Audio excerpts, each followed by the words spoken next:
Okay. All right, so welcome everybody to the Gestalt Media Cocktail Hour. Today we have most everybody, so that's actually a change. We even have our accountant in the background there. So we have David.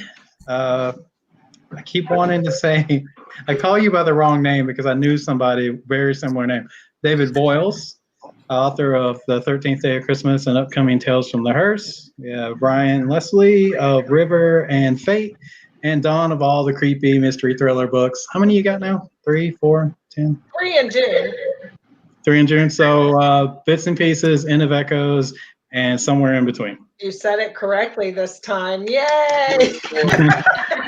And we have Daniel Ray, special guest, fan of the company and personal friend of mine, who will be joining in the festivities. What are you drinking, Daniel?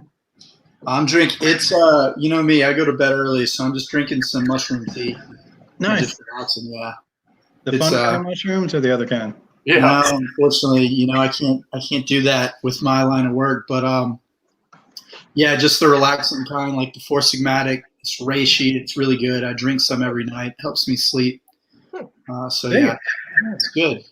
Cool. You used to make. Put that in the comments later, so I may want to find out about that. Yeah, for sure. Yeah, it's good stuff. You used to make kombucha, is that right? Yeah, that was a lot of fun. I was spending so much money on kombucha for a couple years, and people kept telling me just make it yourself. I get really obsessed with things, so then I did just make it myself. Nice. And I got to where I was making about 2 gallons a week, and every Sunday it was awesome. But then once my son was born, that changed like my whole schedule, and it kind of went away and never came back. And you kind of have to be in a good climate for it. Like you could probably do it where you are. You need something between 68, 69, and 72 degrees. Oh, nice. When I'm down here outside of Savannah, Georgia, it's just too hot. No. So it doesn't work. The humidity is about 1,000%. Yeah. Oh, it's terrible here. I hate the heat. We don't really have a winter here. That's awesome. Well, I'm sure Dawn lives in Ohio, so she'll trade with you on the winters, I'm sure. Actually, this winter wasn't too bad, though. I mean, I didn't feel like we got a winter here. I think you got more snow than we did, Jason. I think we did, but our winter was pathetic. Like it felt like a cold spring for about 3 months. And it snowed like I think 3 times it snowed, but it was gone in a day, and it never really brought it, I guess. Yeah. So yeah, it was a pretty underwhelming winter because I was in Virginia for the winter, and I was very, very disappointed. And then, of course, even when I went to Boone during the holidays, it's nothing. It's very hot. Mm-hmm. Yeah, I'm sure all the ski folks were very disappointed. The ski business. I mean, the ski clubs got killed this year. It was like no skiing. That's amazing. Why were you in Virginia? So I'm doing a Master's of Law program. I'm an attorney in the military, and so I'm spending a year UVA doing a Master's of Law. Yeah, it's almost over, thankfully. So yeah, I've been between Georgia and Virginia because it didn't make sense for my wife and son to uproot for 9 months and go up there. My son went to UVA. He graduated 2 years ago. Oh, that's awesome. Yeah, Well, I miss our trips to UVA because it's a beautiful place. Oh, yeah. Charlottesville is a very unique, very, very interesting little town. I've been in and out of Charlottesville for the past 10 years, and it's cool. I like it a lot. It's been good being up there. But, yeah, I'm ready to be done. Yeah. It served its purpose. It's time to go. Yeah, no, definitely. Yeah, I was in Norfolk for 3 years, and I was like, nah, we're good. I've got what I'm going to get out of this place. And first time it snowed, it did like 2 feet overnight. That's with the coastal winds coming as well, because Norfolk's like 30 minutes off the ocean. and right off the Chesapeake. And I was like, nah, I don't do this. I don't do winter. And that wind will just cut you in half. So that's my boring story. Am I the only one drinking beer tonight? I'm not drinking a beer, and I was hoping you were going to ask everybody, being cocktail hour, because this is the coolest thing that I'll have ever when we do this. So you have to ask me what I'm drinking. What you drinking, David? Oh, I'm glad you asked.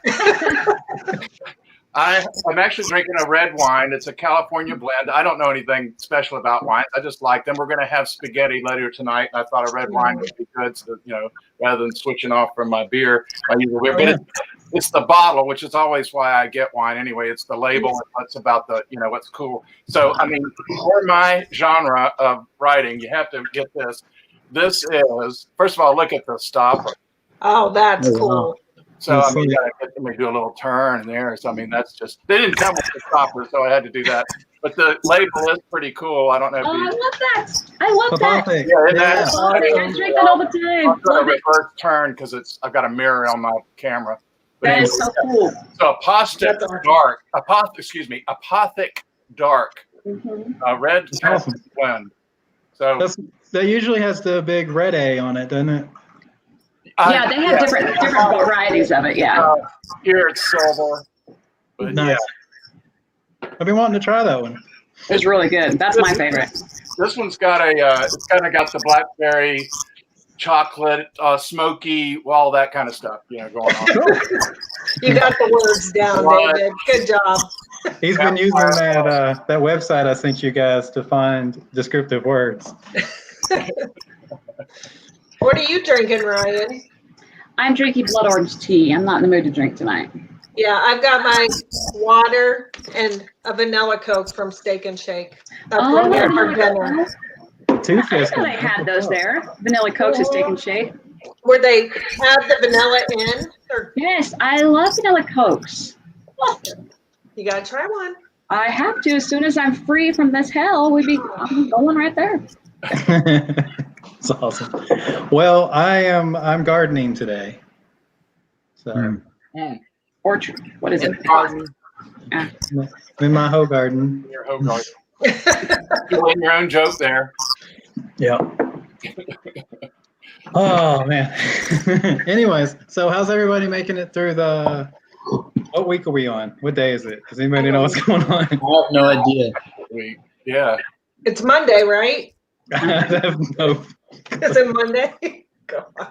I have no idea. I've got to keep in mind that I've worked from home for 4 years, and I left my full-time job to go and to start doing Gestalt Media full-time 5 months ago, and then they put us in quarantine. So I haven't really known what day it is for a very long time. Yeah. You're already practiced for the quarantine. You're ready. Yeah, I have I know I own pants, but I don't know where they are. Wow. So,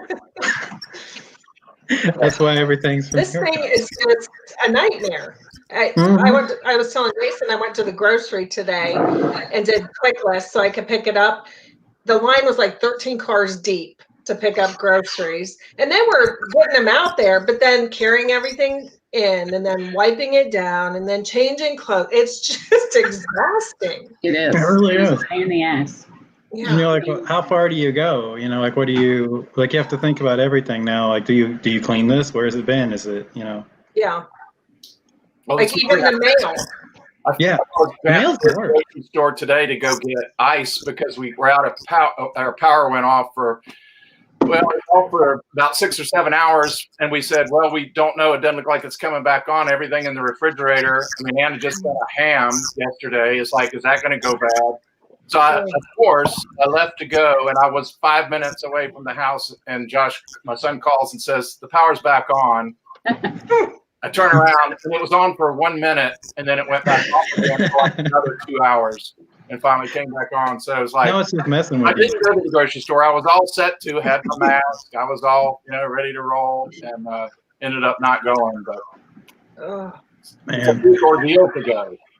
And I mean, I do a lot of prop making, like movie duplicates and shit like that. So if they'd have just let me know this was going to happen, I could have had the coolest masks in the world, man. I could have some Predator keyed up, all kinds of stuff. Yeah. I mean, where are you going to find a 3D printer because you can't get it delivered? So Exactly. kind of kills the whole principle. Well, my husband went to Home Depot today to pick stuff up, and he was so excited. He's like, I've always wanted to wear a bandana around my face out in public. He's like, I'm going to do it today. So he got back. I'm like, did you wear your bandana? He's like, no, I felt stupid. So he just wore a mask. Oh, I just had a friend tell me today that he's always wanted to wear a reason to wear a mask in public, so now he can do it. Is there looting where you guys are? No. Apparently in downtown Asheville there is. Like, oh, really? I hadn't heard that. Really? I want to make sure Anna will yell at me if I get this wrong. Somebody was robbing the dollar store and they were stealing toilet paper. So heads up, dollar store has toilet paper. Well, they did. If you're having trouble finding it. And then somebody apparently was ripping the road signs up out of the ground. Really? So Asheville's the weak link in our social fabric. I don't know. We had the cops over recently. That's a good way to start a story. Yeah, all right, cool. I'm listening. No, so I did ask them if they were busy. I was like, hey, are you guys busy? And they just basically, I mean, we live in a fairly nice little town outside of Savannah, a small area, and they were like, yeah, we have people who are, I guess, freaking out at grocery stores and stuff like that. Like, there are people who are, little things will set folks off, but it's usually like, I think there was a guy throwing eggs at the grocery store and then things like that. But no, the reason we had the cops over recently was we found a handprint on our one of our columns out front of our house, and we thought it looked like blood. We weren't really sure what it was. And so it wasn't a very large hand. It was rather small. And I mean, as soon as my wife saw it, she's like, well, I'm calling the cops. And I'm like, oh, okay. So they came over, they checked it out. They didn't think it was blood. They thought it was something else. And they think it was just neighborhood kids playing around, that's good. They were like, yeah, we that's our best guess. So they were only here for a little while, enough to confirm it wasn't blood. And yeah, that was our running with the police lately. It was great. That was awesome. Nothing like bloody handprints on the window. I feel like everybody on this chat has written about that at least. Yeah, once. exactly. Yeah. We can fit that into a story somehow. Yeah, I was going to say, we always talk about what's the killer opening line, like what's the hook to get people to read, and we had the cops over recently. It's a pretty good one. Exactly. I'm going to have to stick with that. Yeah.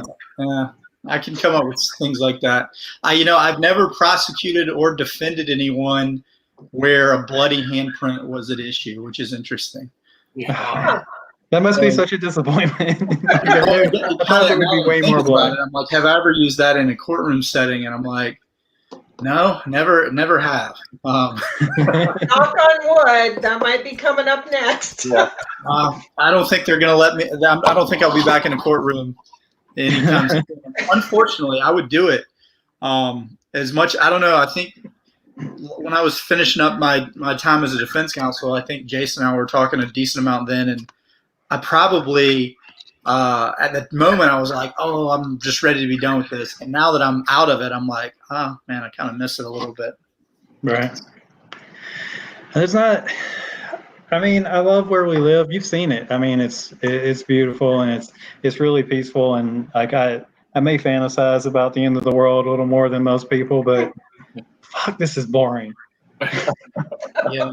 Well, I think we'll come out of this thing before. I hope we'll come out of this thing before you know it. The problem is, I'm pretty agnostic about what all the different talking heads are saying, because there's so many different things going on right now when everyone's trying to analyze what's happening, and I think we're just not going to know until the dust settles. Mm-hmm.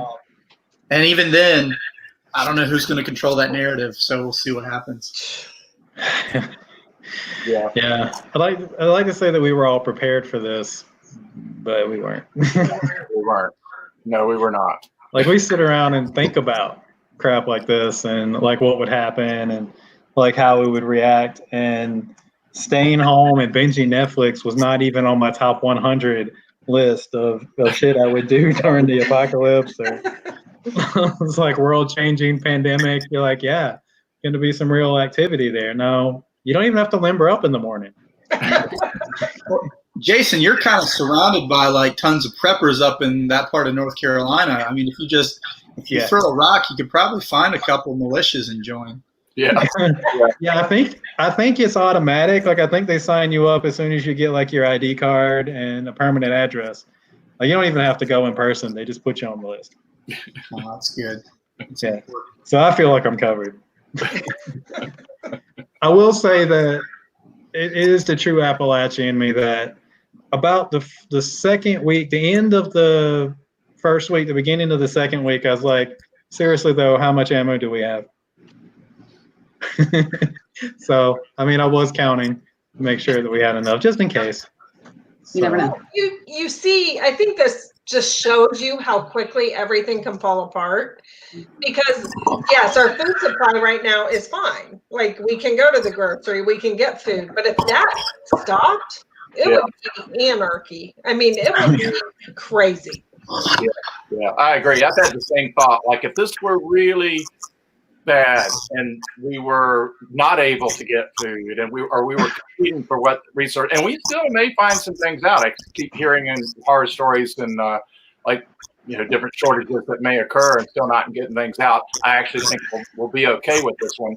But you're exactly right. I think this shows us we are really not ready, and it could get really ugly quickly. That's the thing that I've learned. They didn't have the only brand of mayonnaise that Anna likes, and it was Kent there for a few minutes. I can't imagine what's going to happen when we run out of, I don't know, whatever people eat, like Little Debbie snacks and shit, where it's going to be anarchy. I think everybody here has pets. Have any of you had the talk of which one you would eat first? Yes. Because I know that's happened. Don't lie about it. Yes. Maybe. Okay, I didn't want to be the only psycho in the group, but we have an order. We have 4 cats, and like they're on the menu in order of which one we would. I want to know who's first. Who's first, Jason? But they can hear me. Is it based on their fat content or who annoys you the most? That's right. It's based on age and plumpness. So the little ones are last. Yeah, the Rexes they're safe. Yeah, they're so stringy. It's not even worth it, to be honest with not you. much meat there, and you got to catch them. Well, you could catch them, but if they got more than what you were up to, they could be hard to catch. I'm worried that if I tried, that it might end up being like one of those weird turnaround situations, and I'm on the menu all of a sudden. Exactly. Those little Rexes are fierce, man. Yeah. So yeah, I don't know if I might not see the big one for a couple of days, but she's definitely first. And then I don't know. I'll keep the other one because he brings us things once in a while. So we let him outside, and he brings moles and snakes, birds, whatever. And I mean, that's edible. So at least he's working.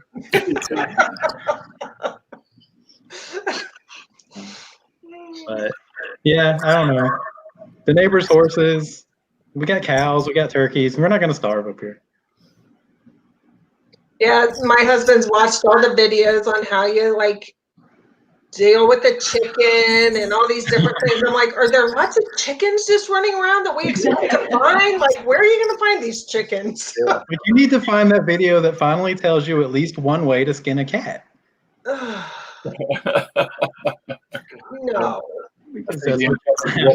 I'll tell Steve. He can watch it. Yeah. DM Shepard's comment there. Yeah, she said Felix would eat us. Our pets plotting against you. Yeah. I'm not talking about ours. I'm not giving them ideas.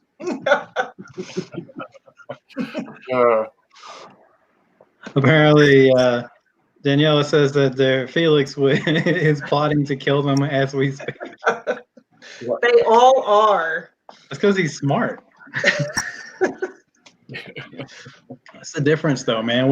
There was a book. I saw it a long time ago, and it's "Would You Eat Your Cat?" And it's just a whole bunch of questions like that about what would you do if you were put in a situation to make the really hard choices. I don't think any of us are going to have to in this situation. This is pretty.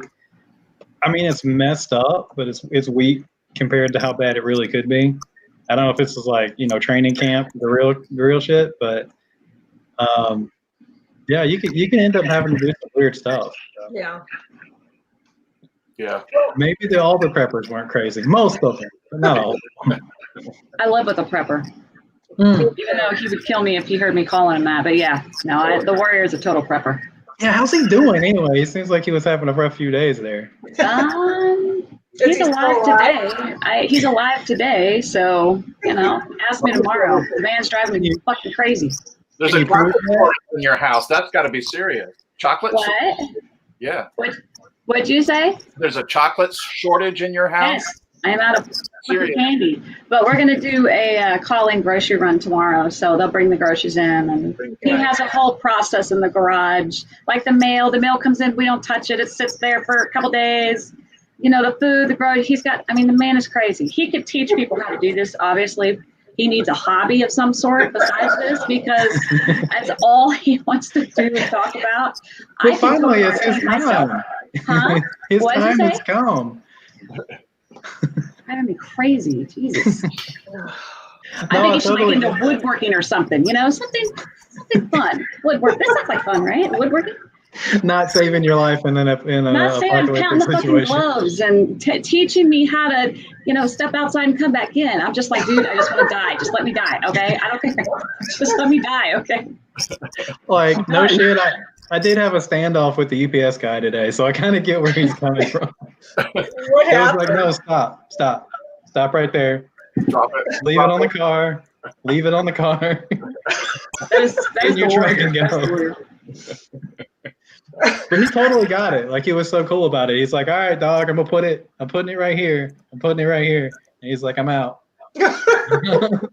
Well, we don't even go to the grocery store. We call the Instacart and they bring it to the garage and they just set it there. And then as soon as they leave, and then we go down in hazmat suits and start bringing it in. And, I put the perishables in a drawer in the fridge that we don't touch for a day. And I can't tell you the process that we go through. Man, you didn't see this shit coming, did you? No.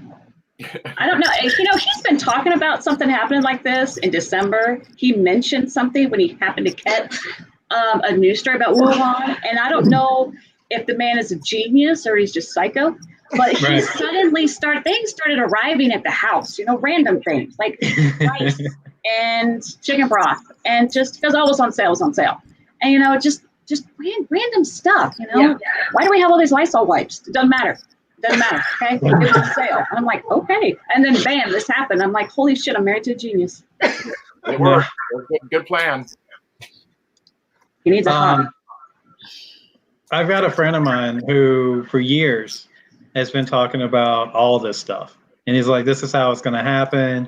And he's like, watch this news story. And he's one of those guys that sends you like 100 YouTube videos that you don't watch. Yeah. So I was like, that's cool. And I talked to him a lot. And then like late last year, like all this shit that he was saying, it just started to kind of happen. And I was like, don't let this guy be right. I was like, don't let this guy who I've been like, yeah, for the love of God, stop talking for 5 seconds. Like, don't let him be the one who was right all along, because I don't know if I can take it. I actually had to tell my husband that I finally appreciate his prepping efforts, because we've run out of things. And I'm like, oh, darn, we don't have this and the store doesn't have it. He's like, I have some downstairs hidden in my stash. I'm like, hey, what kind of stash you got? Exactly. That's exactly how it is here. I'm like, he'll pull something out. I'm like, where is this at? Our house is not that big. A couple years ago, we had a really bad snowstorm and the power went out for 3 days. And our phones were dying, right? And this man pulls out a solar power phone charger and he puts it on the table and the sun hits it. He goes, charge your phone. I'm like, where has this been? Where did you get this? He said, we've had this forever. I'm like, he just does random shit like that. The man needs a hobby. Like woodworking. Just, I'm going to kind of ease him into the woodworking thing. I like some bookshelves, okay? Well, I mean, he could build you a house, I guess. He needs to build me something. Put all these supplies in. No. We don't have a lot of supplies. I'm not putting that out there so people can come in the house. That's not what I'm saying. Yeah, now's not the time for that, for sure. We have rice. That's all we have. I'll tell you, the ironic moment was I've been talking for probably 2 years. I was like, we need a bug out bag. Like, we need a bag of supplies. Stop rolling your eyes. If there's ever in the history of ever where you can't say a word, it's right now. I know. And I'm like, man, we totally need to have that. And the one thing we didn't have was a first aid kit. So, like, when everything started to kind of pop off, we're like, all right, fuck it. Let's just gather it all together. And the only thing we're missing is a first aid kit. And so we ordered one, and the son of a bitch was from China. So I'm like, I can't open it. Jason, that's kind of all you need, right? It's like you're already bugged out. You can't bug out any further, man. No, it's harder. It's really hard to go farther than this, but I could do it if I had to. Yeah. Good point. You need to bug in, is what you need to do. Yeah, bugging bag, that'd be good. Yeah, I'm jealous of y'all. Send him north. So, Ryan, Dude, if you want to get rid of him. He would go. He would love to come up there, DM. I'm telling you. And I'll send him to you so I can have some peace and quiet. Nice. I'm kind of jealous of all of you because you're talking about your Instacarts and your police that actually show up and shit like that. I go to the grocery store. Oh, I've only gone twice since I've gotten. When I was in Charlottesville, my roommates and I, we were going like every day. Wow. Or every other day. We were getting out a lot early. And then when I was able to get sent back here and relocate, it made no sense for me to stay in Charlottesville and do a few hours of class today. So when I got sent back here, I've gone to the grocery store twice, and I tell you, I went a few days after getting back, and it was somewhat normal. People were sort of social distancing. I'm wearing a mask. I've got hand sanitizer. That was the first experience. It's kind of traumatic, like going through the store. It takes forever. People are looking at me. A lot of people aren't freak out shopping, like loading up, but I'm like loading up for my wife, my son, myself. And so then fast forward, that lasted a few weeks. I just went about 4 or 5 days ago. It's totally different now. Like the store has implemented like one-way traffic on aisles. Yeah. A lot more people are wearing masks after the World Health Organization and CDC said, "Hey, just kidding, I'm wearing a mask." And We were wrong. The vibes changed. They've got plexiglass up between you and the people checking you out. Wow. I was allowed to like bag my own groceries, which was good because first time I wasn't, and I did. That was a whole other issue. But one thing that got me was there's still people who aren't following the rules. So they have all the rules, like one-way traffic, and then there'll just be folks who are like, whatever, I'm just going to do what I want. And then there's me who's got a mask on, trying to stay cool, like turning into the grocery store cop. Like, back it up, buddy. Yeah. So I just give people mean glares. And it sort of works, my presence with most people, I think it works, but a stare will do a lot nowadays, but I mean, you can pull your mask off and then stare. I guess that's really intense now. Like the body language is different now. Yeah. I mean, a mask means I care about you, not I'm going to rob you or something like that. Yeah. That's a good point. Well, I don't know. A lot of people can't tell, but Daniel works out a lot. So if he gives you a dirty stare, it's backed up a little bit. It's a little more intimidating than most people, I would think. So, what was your max pull? You did 500, I think, on the deadlift. I finally deadlifted 500. It was a couple months ago. Yeah. I train a lot. I trained 3 times today. It was a good day. So I'm just saying that's the guy I would go grocery shopping with. But see, that even gets in my head though, because I'm like, okay, I worked out a few hours ago. have I compromised my immune system? I mean, you know, it's like things like that, like this weird. Yeah. It's a Twilight Zone mentality now. It's like, It's crazy weird. have I done something that's going to compromise my immune system more than normal? It's these weird paranoid thoughts that I think lots of people are experiencing. My roommates and I would, before we all left Charlottesville, we would talk about it. You know, we talk about it like regularly, like just the thoughts that we were all having regarding everything we're perceiving in, you know, in the world. And it's funny because I think if you kept a running journal, all of us have had similar thoughts, but then also they've started to morph as time has gone on. And again, to be determined how this thing plays out. I have a hard time not like getting involved when I see I mean, there's so many different things that are floating around right now. Like there's so many different camps that have started to establish themselves. Yeah. And I see people who are like firmly like, nope, this is my camp. And I'm like, wait. We're all in our house. It's hard to get your empirical reality from your house. Right. I mean, 90% of the internet is trying to sell you stuff. So, you know. Yeah. It's hard to trust a lot of information right now. I mean, and it's weird because even the distance between me and like where David lives, so he lives about, what is it, 50 miles from us? Yeah, it's probably 50 miles. It's 45 minutes. Well, it's like 30 minutes when I do it. It's an hour for me. The difference is weird because, like you said, put a mask on like early because Anna's immune compromised. We can't take any risks like that. We don't have the luxury of saying this isn't real. Right. Right. Yeah. People were like, "Oh, this is bullshit." Well, maybe it is, but maybe it's not. So, you know, maybe don't be a douchebag about it. But we started putting masks and shit on early, and then I go to the store, and you're just surrounded by, well, you know, Appalachian.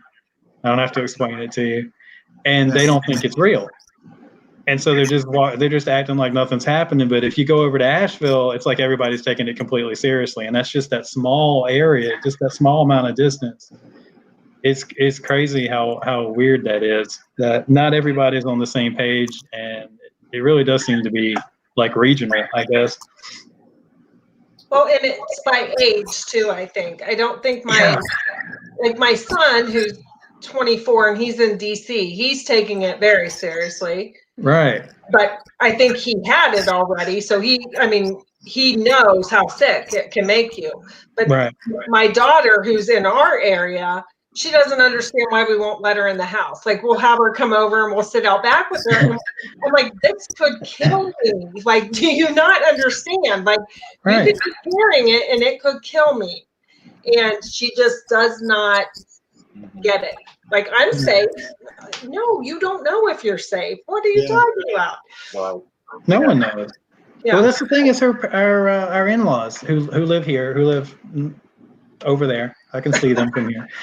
I would think they take it seriously because they're in their 80s, you know, late 70s, early 80s. So they like it's really, really dangerous. And they're like, I don't understand what the big deal is. They're like, I just stand away from people, and they're like, I see them talking. They're like 2 feet away from each other, and they never wear masks, and they don't wear gloves, and like they don't take any precautions. And they're like, it's fine, we're fine. I'm like, you don't know that you're fine. Plus, no, you can't come over. Yeah. Because you don't take those precautions, and we can't get anybody in this house sick. Like it can't happen. It's weird that it does seem to be generational though, but opposite of what I would expect. The older people are, the less they seem to think that anything's actually happening. I think it depends. Like my husband's grandfather, he's 94. And he is taking it very seriously. Like, they ordered in like a Nutrisystem meal plan, and that's all they're eating. And like, he's taking it very seriously. But then you see other people that it just doesn't matter. Now, we spoke. I don't know if any of you have ordered out food since all this is going, but they do. They burgers, do pizza, burritos. No contact delivery now. So you just say no contact, and they'll leave it on your porch, and then just leave, and which is kind of nice. That is awesome. Yeah, I've seen that. Why can't they do that all the time? Because exactly. like, why can't you always promise me that there's no body fluids in my food?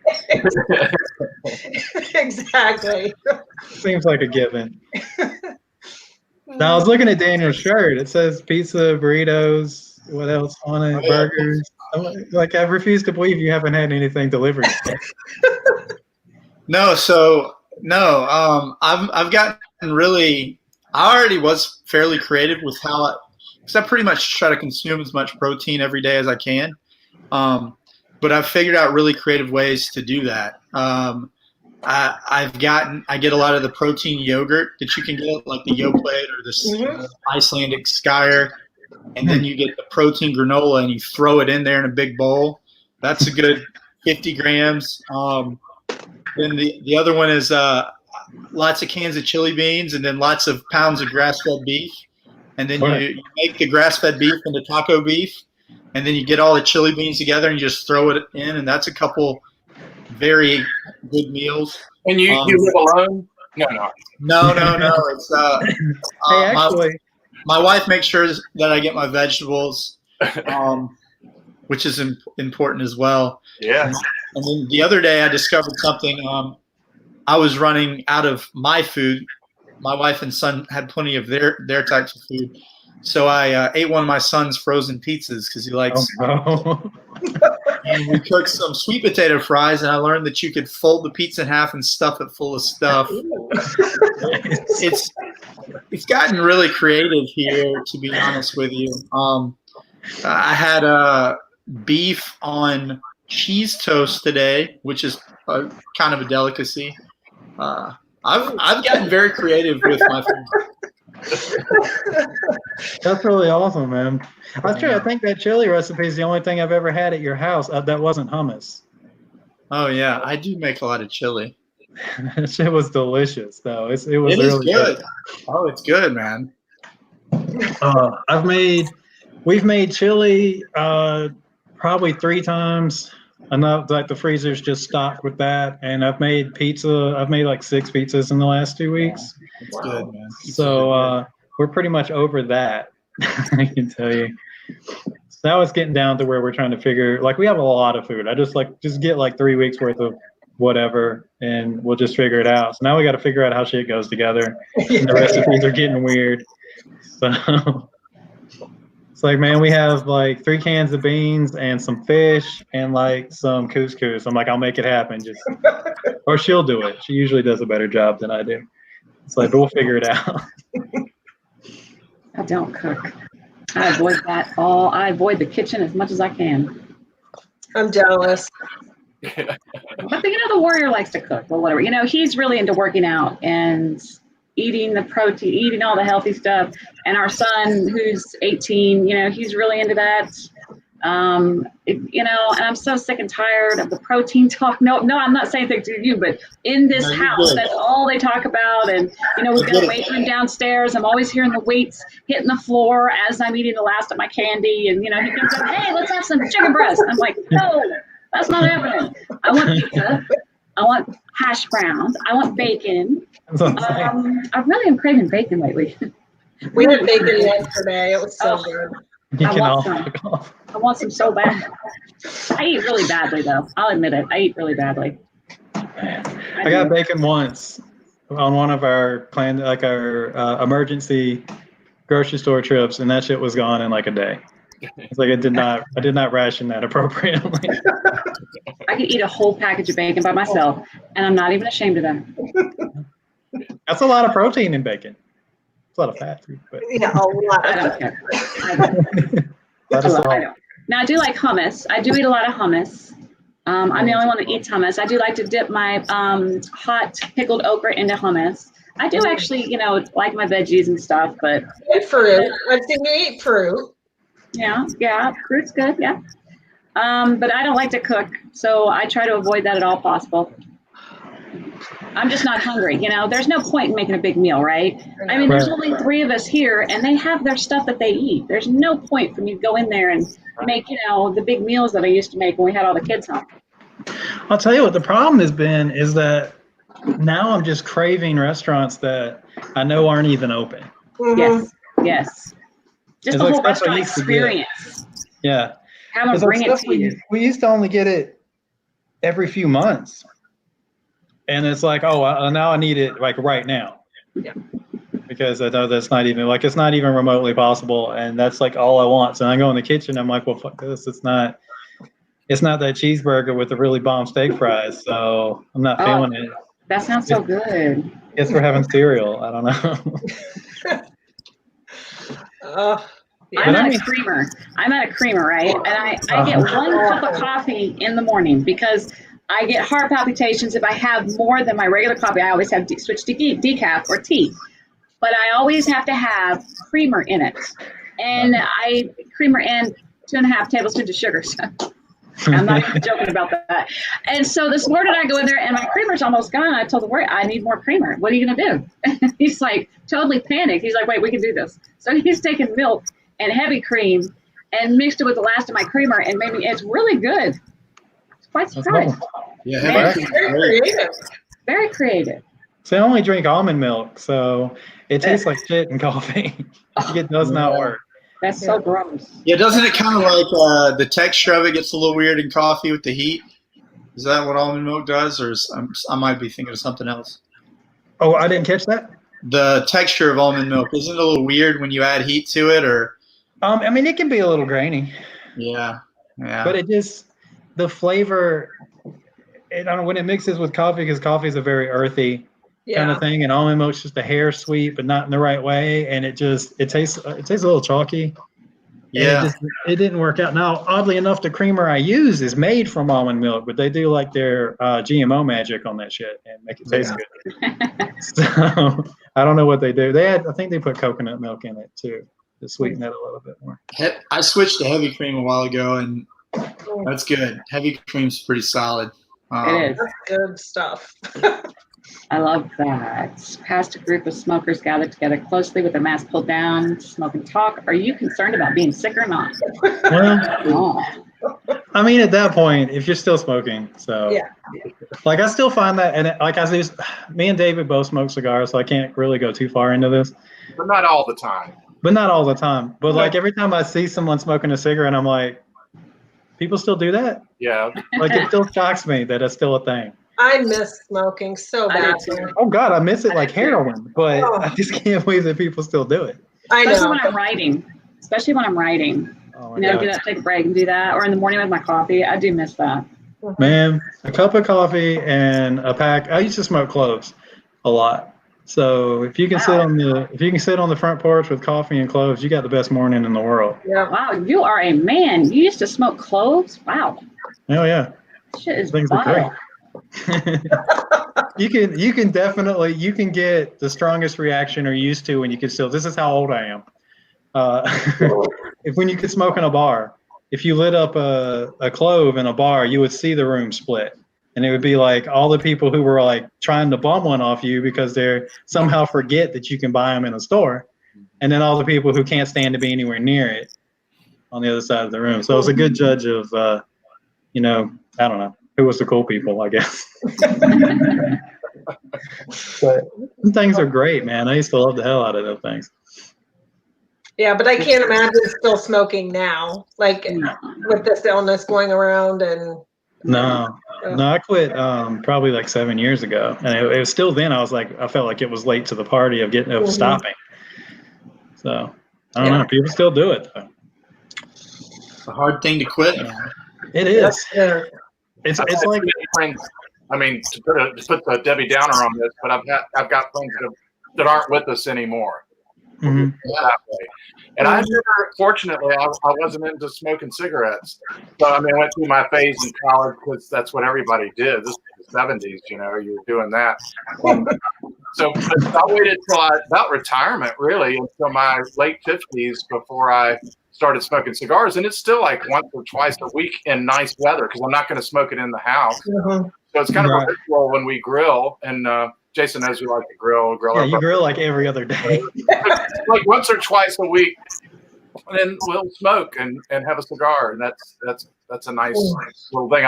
Hopefully, I may be fooling myself that's not enough to be a serious issue. But I'm also old enough. It's like, well, fuck it. At this point, what am I going to do? Exactly.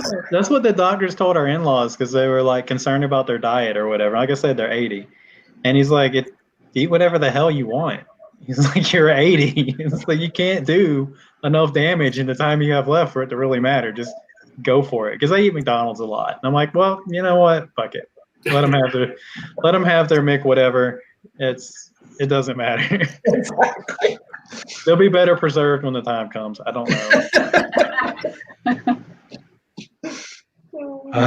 Well, I've got to ask you a question before we wrap all this stuff up. With Daniel joining us this evening, I wondered, I know you're buds with Jason, so that's probably why you're here, but are you familiar with any of the things that we've written at all, and did you have any interest in that, or maybe? Yeah, well, I've read most of Jason's work. You said, yeah, good stuff. No, I think I may have heard some of your stuff on the dark corners. Yeah. Yeah, because I think, and you said you read it yourself, right? That's right. Yeah, and now because I'm familiar with Jason's company, I've heard of the other two ladies, your novels. I've not read them. I would definitely be interested in reading them. So yeah, I like to read. Unfortunately, a lot of my time has been stuck with audiobooks as well. I hear you. Which is good. I mean, it's a good thing. What's your genre that you like to read when you have the chance to read? Or listen? What kind of books would you prefer? I read everything. Like if you wanted to, and I think it's part of it is the business that I mean, being an attorney, you go down so many different paths because a lot of what we do, especially in the courtroom, is storytelling.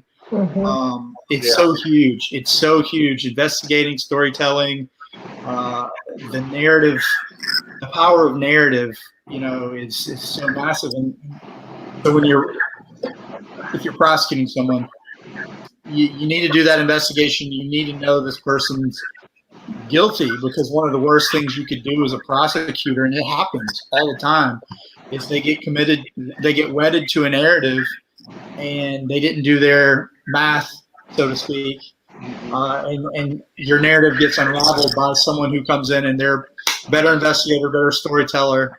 And so when I switched and became a defense attorney, which I asked to do, a lot of people didn't. It's funny, career-wise, people are like, why would you want to go do that after you've been a prosecutor for so long? But I was like, because we get it wrong a lot, and I want to go to that side where it's just you and your client, and 95 to 98% of the time you're looking at the evidence and you're looking at your client and you're saying, look, sorry, you shouldn't have done what you did. This is the way it is. But you do occasionally, you get that client at 1 to 2%, probably more like 1%, where the narrative's just off.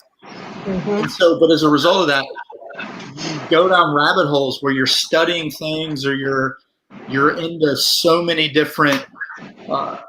There's just so many different things for you to get into. That's one of the reasons I like reading fiction. For the longest time, I just lived in nonfiction, and if I ever write a book myself, it will most likely be nonfiction, because I dwell there a lot. But what I've found is fiction is really. Someone told me this in college, and it kind of stuck with me. But you can actually learn a lot more from fiction than nonfiction. Some of the stories that folks are able to put together, they're just absolutely amazing. So I've definitely enjoyed Jason's work. It's kind of what brought us back together after all these years, because we knew each other when we were very young. Right. We went on very similar but separate paths. Yeah, that's creepy. Actually, yeah, you're talking about back in the '90s, man. Back when things were, I don't know, a lot cooler than they are now. The '90s were a lot cooler than right now, man. Society is we're at a very interesting place. Anyways, long answer to your question, but I appreciate it. Yeah, no, that's great. So would you, being now with law and interested in, you're interested in law, but you like fiction as well. Do you like Grisham? Do you like that kind of stuff? Or I like Jerry Spence. Jerry Spence is I don't know. Are y'all familiar with Jerry Spence? I haven't read it. He's like the most famous criminal defense attorney. Period. If you look him up, you'll be like, how do I not know this guy? He's never lost a case. You know, he's in his 80s. He runs a ranch that teaches trial lawyers out in Wyoming, I believe. I don't know. I'd have to look it up.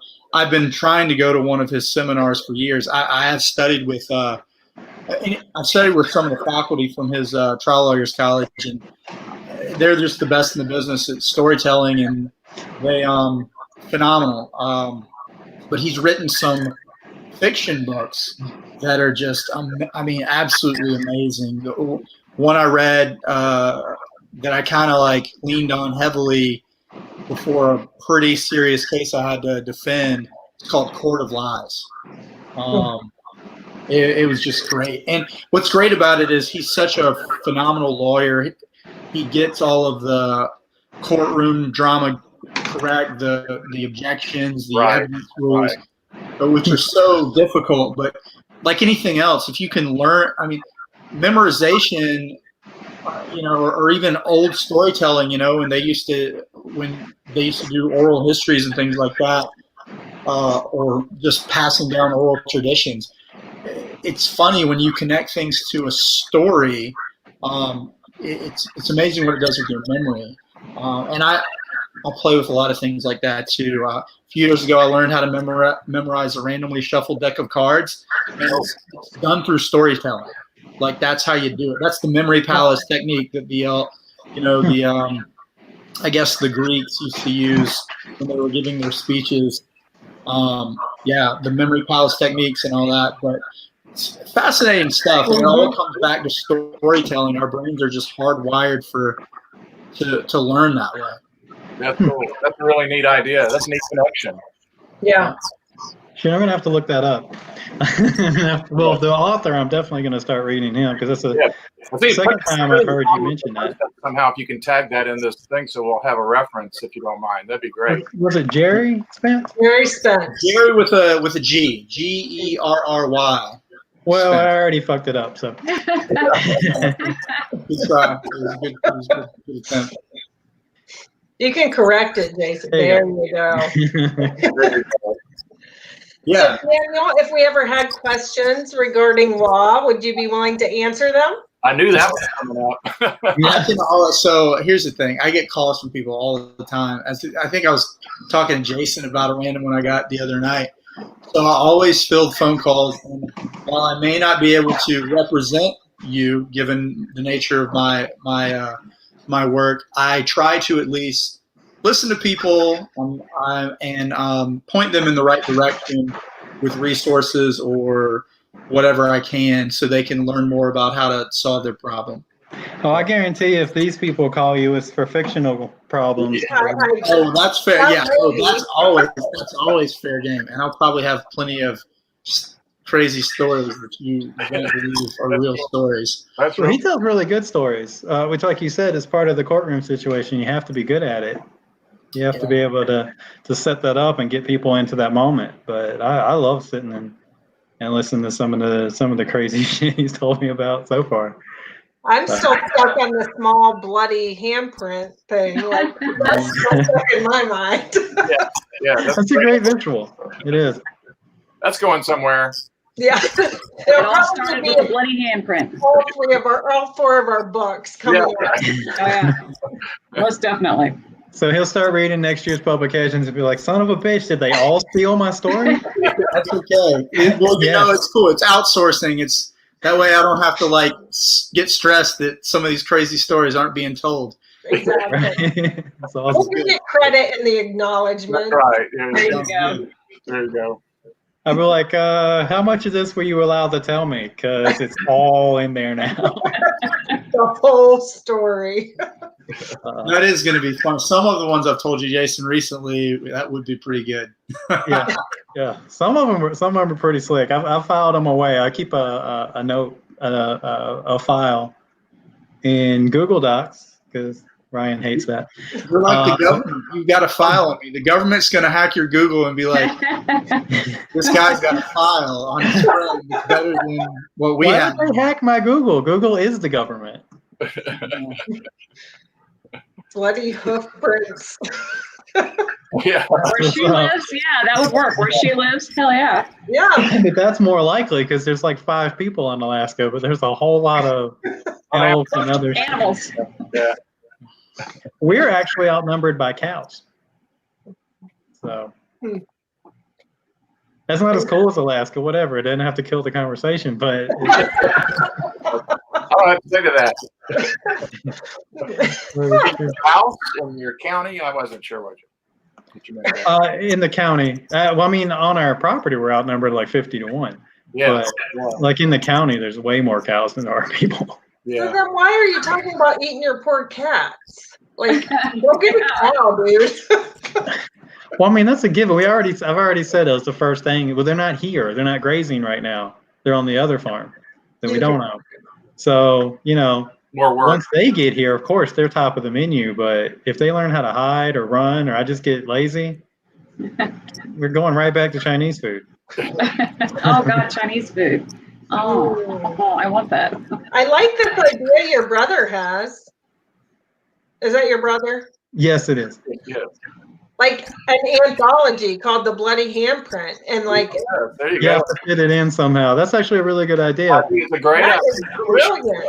I think we should do it. Just a series of stories. Yeah. That could be fun. Yeah, that's the thing. And I think we all suffer from that, is that coming up with ideas is not the hardest part. It's finding time to write them all. But I do think that would be a really good anthology. Yeah. Because to see like how people work it in. Like this month, I decided to throw a curveball for the short story contest. So the prompt was bunny. And so you've got all these like fantasy writers and horror writers and people who take stuff very seriously. And I was like, yeah, but you got to fit a rabbit in there somehow. So I got cussed out in my inbox more than once this week. Shows how good of a writer you are if you're able to do that. That could be fun. All right, were they? I don't care. It's good. Here's the question: were they looking for cats? Like, were they looking to see if maybe some that had disappeared had shown up, or were they specifically asking if the Mewtwo was really? Yeah. Oh God, I'm hungry. Tough question. It's Like, I don't want the sweet and sour unless it's got actual cat in it. I don't want any of the fake stuff. That's disgusting. No, I heard they're pretty good. I wouldn't eat it. I don't know. I just wouldn't because I just don't want to. But I was on a mission there for a while. Actually, my brother, Banicula, yeah, it was. With him and we went on a mission for a few years to eat every animal that we could find. Because we used to travel internationally, and so we had like frog legs and things like that. And I've had quite a few. I haven't had tiger yet, but I do know a place you can order some. Oh, yeah. I think What? we all do now. If there's a place you can order tiger, that's not okay. I think that's a pop culture reference. Is it run by Carol Baskin? Yeah. And the Tiger King? Dude, that was an amazing series. I don't care what anybody says. That was Did amazing. you watch the follow-up yet, Ryan? Did I what? They just came out with the follow-up. Did you see it I yet? have not, because I'm in this manic thing, so I'm just writing, go to bed, but as soon as it's over with, I will most definitely catch it. Yeah. It's only 40 I can't minutes. distract myself because I'll sit down and I won't get up. And I couldn't get through the follow-up. It wasn't. I felt like it wasn't as good. I was like, No. I think they tried. They were trying to capitalize on its success. But the first 7 episodes, I'll tell you, like, I binged it with a roommate, and then I were talking about it afterwards. I was emotionally like hung over for that thing for like days. Yeah. it was amazing. I couldn't figure out who I hated the most. Yeah. Carol Baskin's for me. True.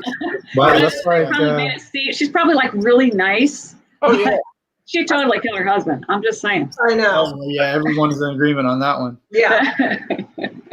Well, folks, I have to drop off. I have to drop off too. So. Yeah, but it was a whole lot of fun. Thanks for coming. Have to do it another time. Thanks for joining us. Yeah, it was nice meeting all of you. Fun. Be safe. Thanks, man. Have a good one. Yeah, take it easy, Jason. Bye. Bye. And Jason, did you guys eat porcupine? Porcupine? No, I haven't yet, but I seriously want to. I'll try anything once. I think you have to clean it yourself. If you're going to eat a porcupine, All you right. need to get all its needles out. No, Yeah. for real, like every time I see, like when I see an animal, one of my first thoughts is, can you eat that? So I don't know that you should have shared that. it's fun. I just want to know where we stand, really. I think a porcupine would be a lot of work. Yeah. So, I mean, designed that way. So. Yeah, that was, I mean, they really did put a lot of thought into not dying. We have groundhogs here, so I don't know, maybe we make a stew out of that or something. Yeah, they're so cute though. I don't know. I have to. The hardest thing was the hardest one I had to eat was a snail, though. It took me 2 tries to pull that off because they're really good, but like they're seriously gross at the same time. No. And I've never had oysters. I just can't do that. I can't go there. I have, but I do wonder about the first person to think, Oh, should I eat Yeah, Yeah. I wonder that about a lot of things. that's Yeah. yeah, absolutely. How does They that? were like Jason. They were looking at things thinking, can I eat that? Probably. No, what gets me is like you ever read some of these recipes and you're like, who the hell thought of this? Like this was the way. There's like weird chemical reactions and shit, and they're like, you have to like bake it this certain way. I'm like, who has this time? They're coming up with all these weird ideas. But. Yeah, no kidding. Well, speaking of all this, I can smell the spaghetti and the garlic. I'm time. So I'm going to say goodbye. Bye. All right, man. Bye. Y'all have fun. It was Safe. fun. We'll see you. Have a good one, Dave. And now there's 3. Yeah. I don't have food waiting, but if you guys are ready to wrap up, we can do that. It's just at an hour, so that's what we promised. Let's do it. Are we going to be on next week? We will be on this week, I believe, on Thursday. Is that right? I thought you said next week, Tuesday, Thursday. Next week will be Tuesday and Thursday. So we're not doing a cocktail hour again this week, but I think we're doing another book review. Okay. What book?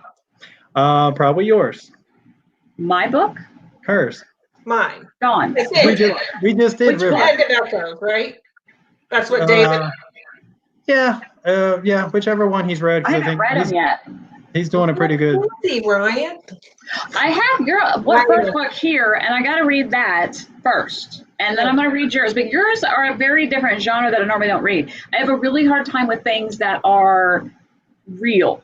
Yeah. You know what I'm saying? And I have a really hard time with it, but I am going to read it, I promise. It's not because I don't love you. I do love you. I just have a really hard time sometimes with real sort of things like that, which is why I write and read fantasy. So just in case. Start with bits and pieces then, because it's less real and less heavy than the Echoes. Bits and Pieces is a phenomenal book, and you'll probably read it pretty quick. Echoes is amazing, but you gotta clear a day or two for that one. Yeah. To cry. Yeah. So what is Somewhere in Between? Isn't that what it's called, Somewhere in Between? What's that about? That's about a woman that comes to at her own funeral, and she doesn't know how she died. She's a 39-year-old mother of 3 who was healthy, and she doesn't know how she died. So she kind of goes back and forth in time to try to figure out how she died. Was she killed? Did she commit suicide? So it's family drama. Why did you start wanting to write that kind of genre? That's what I read. And I think spending my career in social work, I think like it brought a lot of issues that I feel like we need to discuss. Yeah. So why not do it in fiction? To bring it to life. Yeah. That works. So anybody who doesn't know, because it's my job to point this crap out. Thank you, Anne. Aw, that's awesome. It's such a good book. That makes me so happy. That one is it's a pure winner. Somewhere in Between is available for pre-order for anybody who doesn't know, and is definitely as good, if not better, than what you've already written. So I like it, but it's in advanced reader hands now, and I've only heard back from 3. So I'm like, But has it been positive? yeah, it has, but I have like 7 to hear back from. So I'm really anxious. they're slow about that. But we got some pretty good pull quotes, I hope.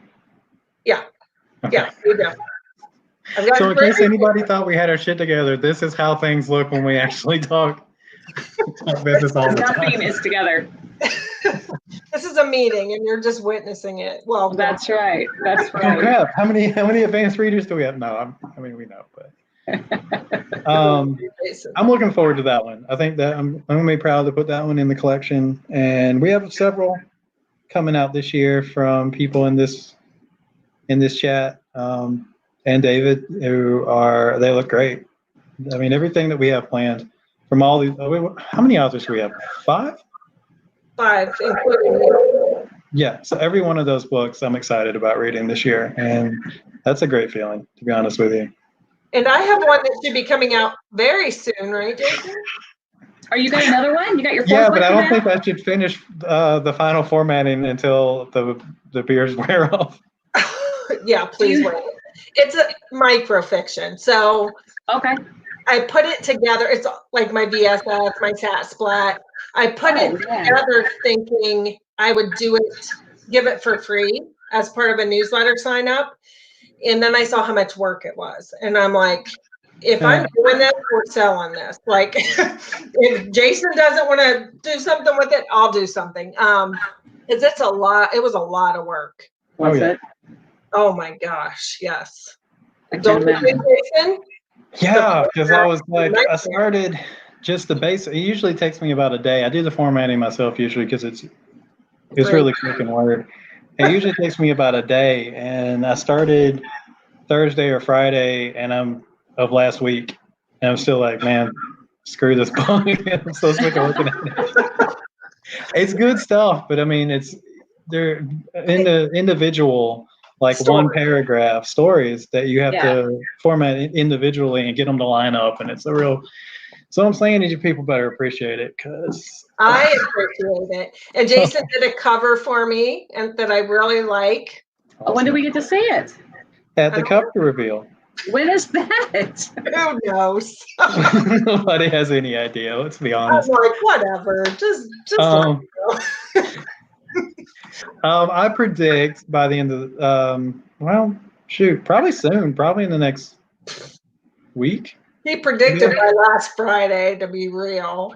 He said, "Oh, you'll have it by last Friday." Well, I predicted that I said we would have it out for reviewers by last Friday, but then I didn't realize that it was this horrible. You didn't warn me to format this thing. She's like, "Oh yeah," like I told her, I was like, "Look, seriously, I'm only halfway through because this thing is so freaking tedious." And then she's like, "Oh yeah, it is.